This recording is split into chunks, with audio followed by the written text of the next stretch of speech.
আচ্ছা, পাবনার ভাষায় বলা যাক। কেমন আছিস তোরা? আজকে এক বিশেষ সূত্রে জানা গেছে যে কোনো কারণে যদি মরক্কো আজকে হারে তাহলে এটা নাকি মুসলিম দেশ, এই জন্য আর কি হারবে।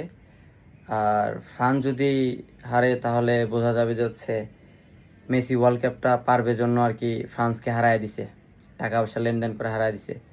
তবে আমি কিন্তু ব্রাজিল ফ্যান, হ্যাঁ। তবে আমরা বাঙালি তো, আমাদের আসলে চিন্তা ভাবনা থাকে একদম টপ লেভেলের আর কি।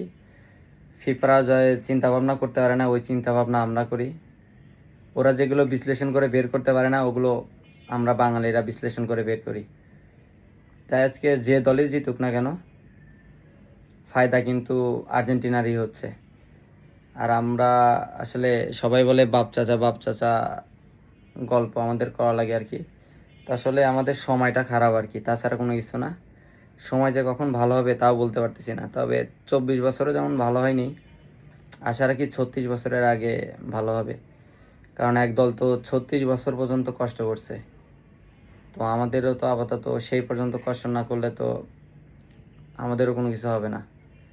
তবে বাপ্পি ভাই, আশা রাখি আপনি ম্যাচ জিতবেন, কারণ আর্জেন্টিনাকে ভরে দেওয়ার জন্য আপনারই দরকার। আমরা অল ব্রাজিল ফ্যান।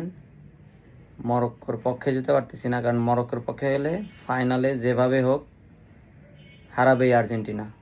তো আমরা বাপ্পি ভাইয়ের পক্ষে আছি। বাপ্পি ভাই আজকেও পারবে, ফাইনালেও আর্জেন্টিনাকে। ওকে, গুড বাই। দুইটাই খেলা আছে, অবশ্যই খেলা দেখার জন্য টিভির সামনে থাকুন।